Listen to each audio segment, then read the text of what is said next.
Hello everyone. तो दोस्तों एक बार फिर से स्वागत है आप सभी का आपके अपने यूट्यूब चैनल पे। आगामी परीक्षाओं की तैयारी बहुत अच्छी आपकी चल रही होगी। इसी तैयारी को और बेहतर बनाने के लिए एक हिंदी का प्रैक्टिस सेट दोस्तों मैं आपके सामने लेकर आ चुका हूँ। आज जो हिंदी का प्रैक्टिस सेट होने वाला है इसमें मैंने 50 सवाल लिए हैं और इन 50 सवालों में ही आपको अपना स्कोर चेक करना है। सारे के सारे क्वेश्चन लगाने हैं और लास्ट में देखना है कि इसमें आपका स्कोर कितना बनता है। तो चलिए दोस्तों साथ मिलकर आज की वीडियो को स्टार्ट करते हैं। जितने भी क्वेश्चन आज की वीडियो में हैं सारे के सारे बेसिक हैं और इम्पोर्टेंट हैं। पहले सवाल में हमसे पूछा जाता है भाषा की अभिव्यक्ति के कौन कौन से रूप हैं। 4 ऑप्शन मौखिक, लिखित, मौखिक और लिखित या फिर इनमें से कोई नहीं। भाषा की अभिव्यक्ति के कौन कौन से हो जाएंगे अगर हम ऑप्शनों के हिसाब से बात करें, मौखिक और लिखित रूप। ऑप्शन नंबर सी हो जाएगा इसका बिल्कुल राइट ऑप्शन। कई कई जगह आपने सांकेतिक भाषा भी पढ़ा होगा लेकिन ऑप्शनों के हिसाब से ऑप्शन नंबर सी को ही राइट करते हैं। अगले सवाल की तरफ बढ़ जाते हैं।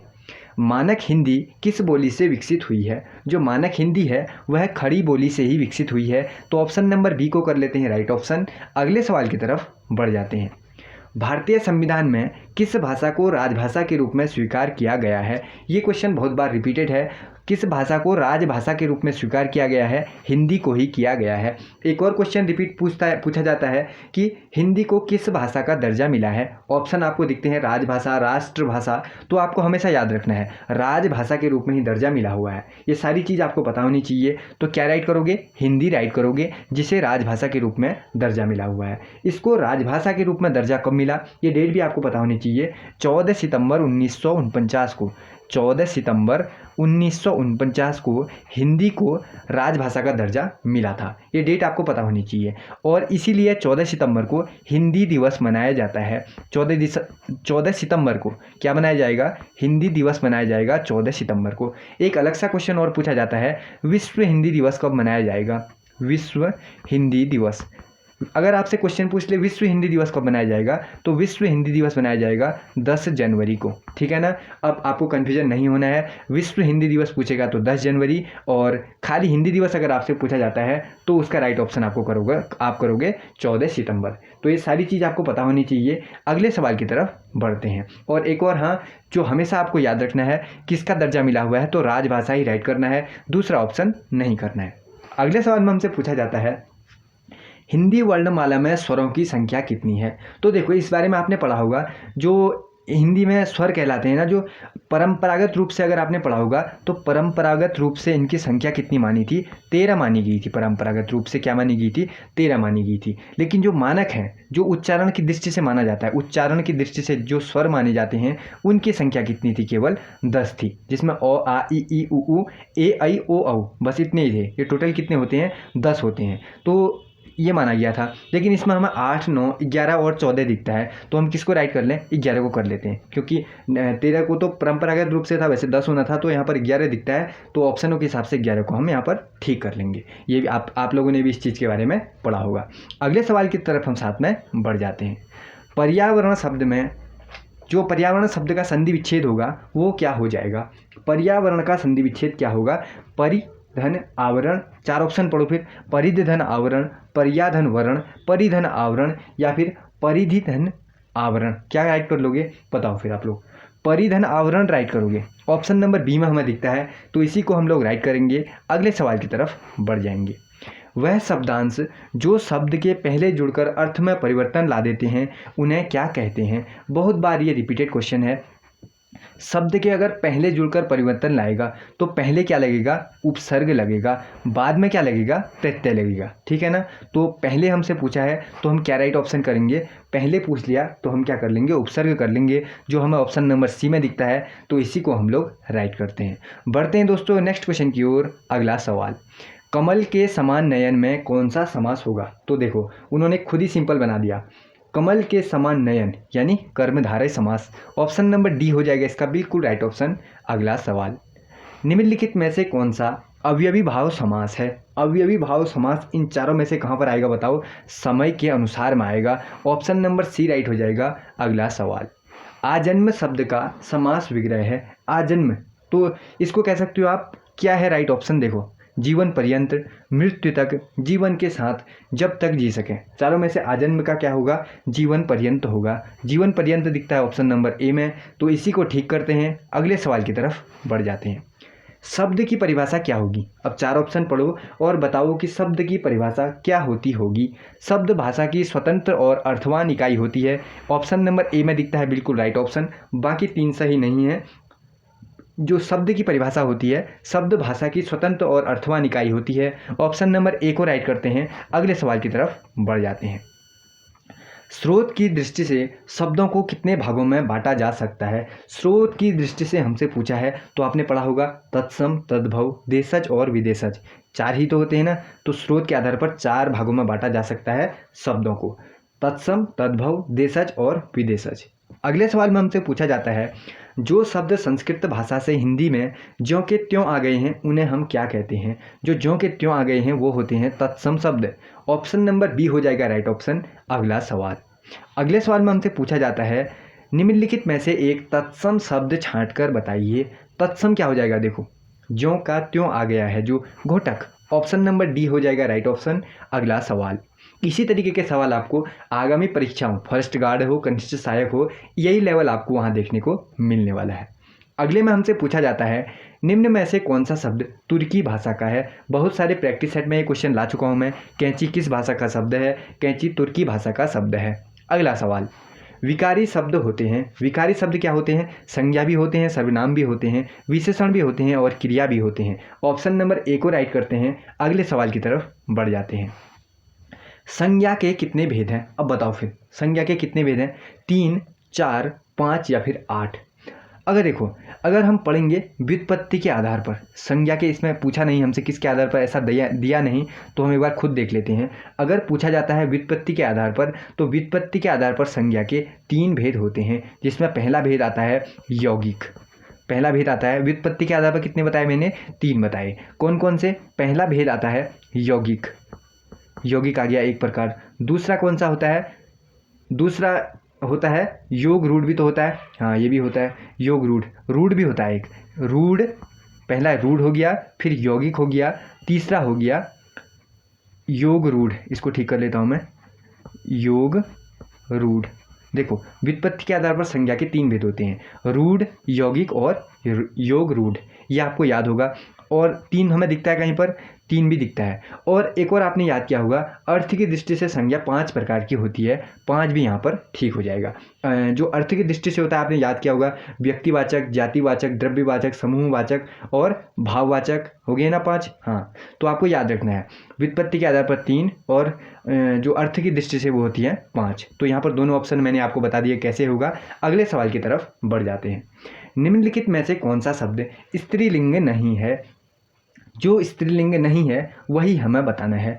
तो स्त्रीलिंग कौन सा नहीं होगा, दाल हो गई, मई, गर्दन या फिर दर्द हो रहा है। ऑप्शन नंबर डी प्रयोग अगर हम करते हैं तो ऑप्शन नंबर डी हमें क्या लगता है, स्त्रीलिंग नहीं लगता है। तो ऑप्शन नंबर डी को ही राइट करते हैं। अगले सवाल की तरफ बढ़ जाते हैं। हिंदी में वचन कितने होते हैं। वचन कितने होते हैं हिंदी में, 2 ही तो होते हैं, एक वचन और बहुवचन। ऑप्शन नंबर ए को राइट करते हैं। अगले सवाल की तरफ बढ़ जाते हैं। निम्नलिखित में से कौन सी भाववाचक संज्ञा है। भाव का जहाँ पर पता चलता है, यानी मित्रता पता चलता है ना भाव का, इस तरीके से ऑप्शन नंबर डी को हम यहाँ राइट करते हैं। अगले सवाल की तरफ बढ़ जाते हैं। देश को हानि जय चंदों से होती है, रेखांकित में संज्ञा क्या होगी। देश को हानि जय चंदों से होती है, यानी एक किसकी तरफ ये संकेत किया गया है, जातिवाचक, भाववाचक, व्यक्तिवाचक या फिर द्रव्यवाचक। एक जाति के ऊपर, यानी जो इस तरीके के लोग हैं उनसे देश को हानि है, यानी एक पूरी जाति के ऊपर क्या किया गया है, शब्द जयचंद लाया गया है। जातिवाचक संज्ञा यहाँ पर हो जाएगी। तो ऑप्शन नंबर ए को राइट करते हैं। अगले सवाल की तरफ बढ़ जाते हैं। अगले सवाल में हमसे पूछा है कर्ता के लिंग का पता न होने पर क्रिया होती है। कर्ता के जब लिंग का पता नहीं होता तो क्रिया होती है। क्या हो जाएगी क्रिया, तब वचन के अनुसार होगी, स्त्रीलिंग में होगी, पुल्लिंग में होगी या कर्ता के अनुसार होगी, तब क्या होगी, क्या राइट करना है फिर, पुल्लिंग में होगी, ठीक है ना। ऑप्शन नंबर सी को राइट करते हैं। कर्ता के लिंग का पता न होने पर क्रिया पुल्लिंग होगी। अगला सवाल, निम्नलिखित में से कौन सा शब्द स्त्रीलिंग है। पानी, दूध, तेल या फिर ठंडाई। तो आइए, ठंडाई, ऑप्शन नंबर डी ही हमें ठीक दिख जाता है, तो इसी को राइट करते हैं। अगले सवाल की तरफ बढ़ जाते हैं। गरीबों को वस्त्र दो वाक्य में कारक है। कारक मैंने आपसे कहा था पूरे के पूरे आपको याद होने चाहिए। अब आप ही बताओ फिर क्या करोगे राइट ऑप्शन। बहुत सारे प्रैक्टिस सेट में ये बता चुका हूँ, कारक आपको हमेशा के लिए याद कर लेने हैं। सिंपल सी लाइनें होती हैं, एक ही बार अगर याद कर लोगे तो कभी भूला भी नहीं जाएगा। तो देखो, गरीबों को आया ना, गरीबों को वस्त्र दो, तो आपने याद किया होगा जब हम संप्रदान पढ़ते हैं उसमें आता है को, के लिए, को या फिर के लिए, ये किस में आता है, संप्रदान में आता है। तो संप्रदान को यहाँ पर दिखता है और संप्रदान यहाँ पर दिखता है, तो ऑप्शन नंबर हम सी को राइट करते हैं। अगले सवाल की तरफ बढ़ जाएंगे। सर्वनाम कितने प्रकार के होते हैं। अब सर्वनाम बताओ फिर। संज्ञा के बारे में मैंने आपको बता दिया था, अब आपको बताना है सर्वनाम के बारे में। 4 ऑप्शन इसमें भी देंगे आपको, 5, 6, 8 या फिर 7। बताओ फिर सर्वनाम कितने प्रकार के होते हैं। याद क्या होगा, 6 प्रकार के होते हैं। कितने प्रकार के होते हैं, 6 प्रकार के। ऑप्शन नंबर बी को राइट करते हैं। कौन कौन से थे, पुरुषवाचक था, निश्चयवाचक था, अनिश्चयवाचक था, संबंधवाचक था, निजवाचक था। 6 हो तो गए ना, हाँ हो गए। पुरुषवाचक, निश्चयवाचक और अनिश्चयवाचक, संबंधवाचक, प्रश्नवाचक और निजवाचक। 6 हो गए, तो 6 ही होते हैं। अगले क्वेश्चन की तरफ हम साथ में बढ़ जाते हैं। अगले सवाल में हमसे पूछा जाता है तुम्हें क्या चाहिए, रेखांकित का सर्वनाम भेद है। किस टाइप का यहाँ पर सर्वनाम आएगा वो हमें बताना है। तो बताओ तुम्हें क्या चाहिए, कुछ पूछा जा रहा है, यहाँ पर कुछ प्रश्न किया जा रहा है। ऑप्शन नंबर बी पहचानने में काफ़ी सरल है, इसी को राइट करते हैं। अगले सवाल में बढ़ जाते हैं। मीरा ने आधा लीटर दूध पी लिया, मैं विशेषण है।